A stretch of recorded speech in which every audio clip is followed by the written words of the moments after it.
So how do we maintain motivation while we're learning a language?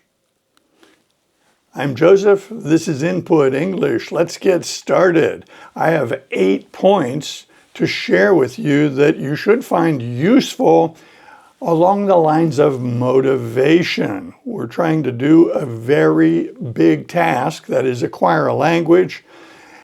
And it is common for people to feel that their motivation is lagging, and that can change their behavior. What we want to avoid is quitting, because that is not what we're in this for. Number 1, insight. That is, understand that a decline in your motivation is normal. People's moods, people's attitudes undergo ebb and flow. Ebb and flow is an expression you'll hear in American English. It's an allusion to the tide. It comes and goes. It's a cyclic change over time. So if you say the ebb and flow, it's a cyclic change. So our mood, our enthusiasm, our interests do go through ebb and flow. And so if you notice that your motivation is flagging, that is, it's falling off, it's not what it used to be, the first thing to do is realize this is normal. This is human nature. And so instead of saying, oh, this is horrible, I've lost my motivation, instead of that, you say, I expected this. This is normal. The insight of knowing that it's normal is frequently very powerful. Number 2, your learning of English actually involves a lot of different activities. There's an expression in American English, variety is the spice of life. So variety is something you can use as a tool to help your motivation along the way.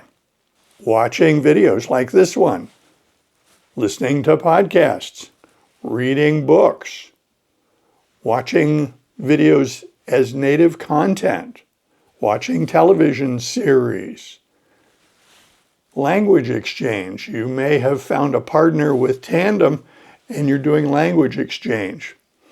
That variety helps you with your motivation.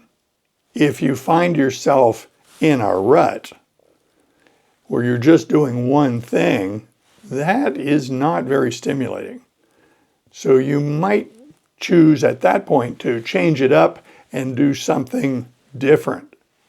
I have done this over the past several years, and it helps a lot.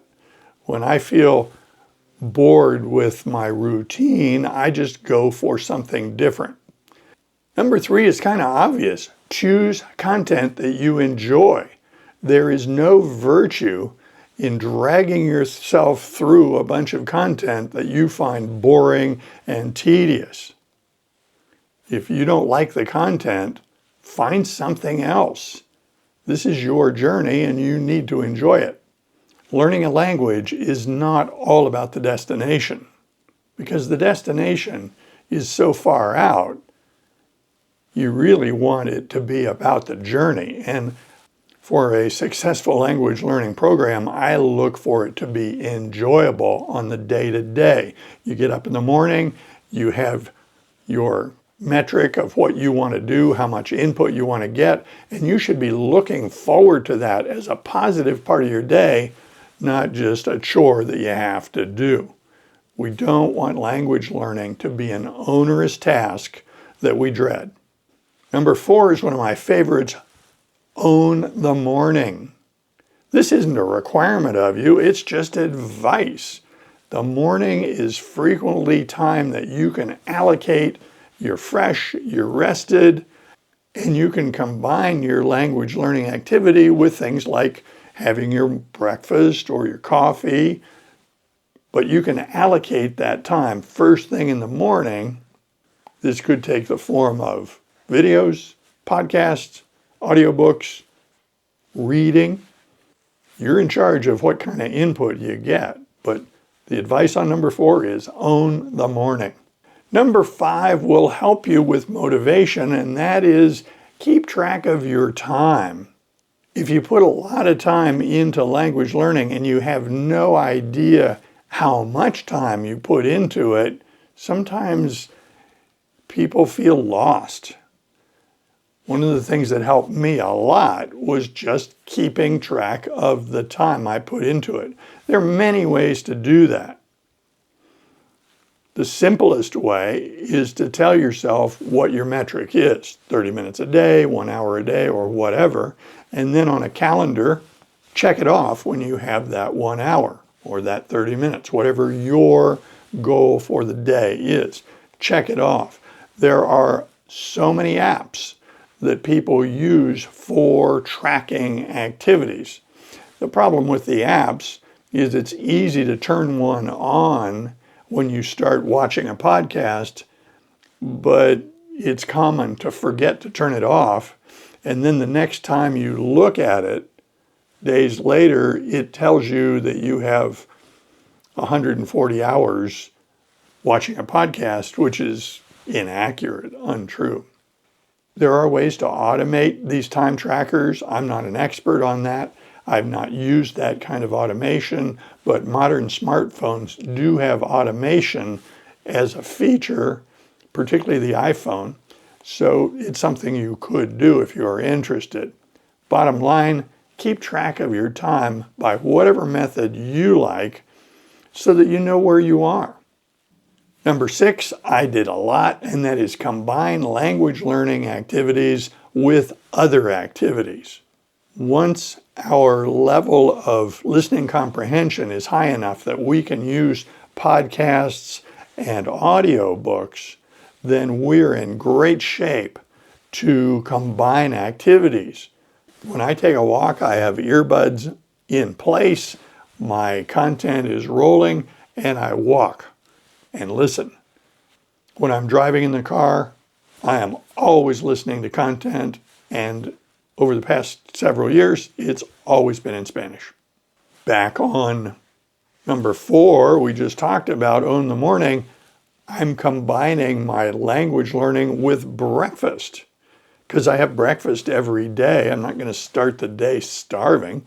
So I have breakfast every day, coffee every day, and I don't want to use that precious time to do worthless things like surfing through clickbait online. No, I want the time to count, so I combine language input with my breakfast time.